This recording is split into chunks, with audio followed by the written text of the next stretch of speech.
This 1903 home is two-story with a gabled roof and a porch surround and a really neat sleeping porch that at some point was enclosed. We'll also be looking at a wonderful pool.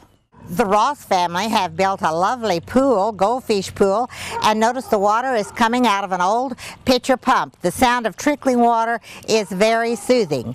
While this was not here in the 1903 years, it is certainly appropriate for now, and the family enjoys it very much.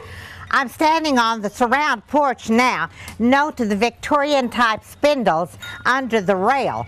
And the porch is furnished with plants and furniture. The family obviously enjoys living out here during the good weather, which we have so much of. They eat out here and entertain the small children, the grandchildren, and just generally enjoy each other. And I'm sure that's been true ever since the house was built in 1903. The ceiling of the porch is tongue and groove, a typical building way in the early days of the 20th century. The entrance door is very interesting with cross panels that have rondelles in the top one and a fan just underneath the glass. And the exterior door has an unusual lintel above, very intricate, which was not always done on houses of this type, but many of them did have this interesting detail. Now we're looking at the sleeping porch under the front gable. Sleeping porches were all in fashion all through the early years of the 20th century. This one has been enclosed with windows, but they were oftentimes only screened, and families slept out on the sleeping porches in the spring and summer and fall because there was no air conditioning. Many of the homes in Tahlequah featured these sleeping porches, and we've looked at some of them. The old McSpadden home, which is no longer in existence, had a large sleeping porch. And of course, sleeping porches were very good for families who had a number of children.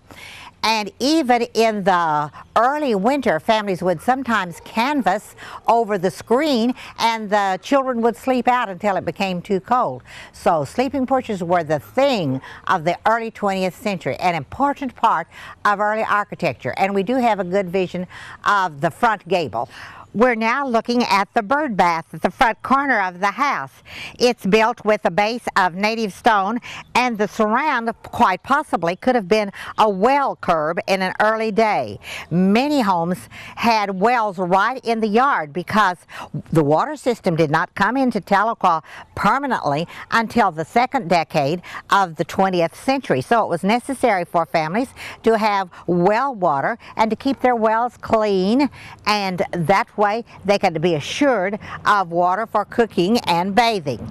We have a good view of the curbing around the well, and there would have been a different apparatus there where the basin of the bird bath now shows. The curving walk leading to the entrance features creeping phlox, which Sally plants along either side of the walk, and then some wonderful daffodils which have already bloomed, but there are many varieties of daffodils that date back very early, to as early as the 12 or 1300s, and then some more common varieties to the 1800s, and Sally has many of them in bloom during the proper season along this curving walk to the entrance. The swing set is obviously a vintage one, and Sally provides it for her grandchildren and great-grandchildren.